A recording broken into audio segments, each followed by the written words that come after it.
কাতার প্রতিনিধি গোলাম মাওলা আকাশ এবং সৌদি আরবের জেদ্দা প্রতিনিধি হানি সরকার উজ্জ্বলের তথ্যচিত্রে প্রবাসের সংবাদ জানাচ্ছেন ইমতিয়াজ আহমেদ।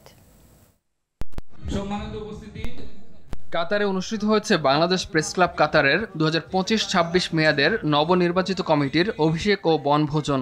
6 সদস্য বিশিষ্ট মূল কমিটিতে সভাপতি হিসেবে তালিকাভুক্ত হয়েছেন চ্যানেল 24-এর কাজী মোহাম্মদ শামীম, সাধারণ সম্পাদক জিটিভির এম এ সালাম, সহ সভাপতি আরটিভির গোলাম মাওলা আকাশ, সাংগঠনিক সম্পাদক সি+ টিভির সজল মালাকার, প্রচার সম্পাদক 71 বাংলা টিভির রিয়াজ হোসেন সাদ্দাম।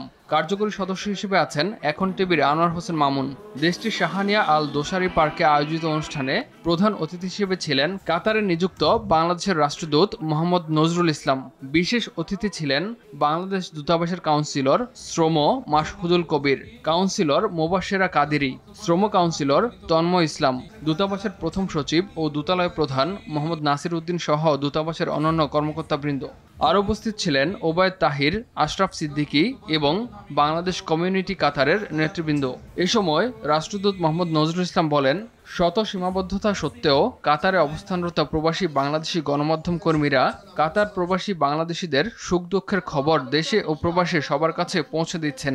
সাংবাদিকরা সমাজের দর্পণ উল্লেখ করে প্রবাসী সাংবাদিকদের প্রয়োজনীয়তা অনুভব করার কথা জানান রাষ্ট্রদূত। সৌদি আরবের জেদ্দাস্থ বাংলাদেশ ইন্টারন্যাশনাল স্কুল ইংরেজি শাখায় অনুষ্ঠিত হয়েছে 2024 সালের IGCSE শিক্ষার্থীদের গ্র্যাজুয়েশন অনুষ্ঠান। স্কুল পরিচালনা পর্ষদের চেয়ারম্যান মিসবাহ উদ্দিন আহমেদের সভাপতিত্বে তাহিয়াত আহমেদ ও নাসিবা মাহমুদের যৌথ সঞ্চালনায় অনুষ্ঠানে প্রধান অতিথি হিসেবে ছিলেন জেদ্দাস্থ বাংলাদেশ কনসুলেট জেনারেলের শ্রম কল্যাণ শাখার কাউন্সিলর আরিফুজ্জামান। আর উপস্থিত ছিলেন স্কুল পরিচালনা পরিষদের vice chairman Mohammad Alamgir Hossain, Mohammad Jabed Hossain, school অধ্যক্ষ মিস নাদা আদেল নাসির উদ্দিন। এ সময় স্কুল অধ্যক্ষ ছাত্রছাত্রীদের সুন্দর ভবিষ্যৎ গঠনের জন্য দিক নির্দেশনা দেন এবং তাদের উজ্জ্বল ভবিষ্যৎ কামনা করেন। শিক্ষার্থীদের মধ্যে প্রথম স্থান অধিকার করেন সুমাইয়া আব্দুল কাহার।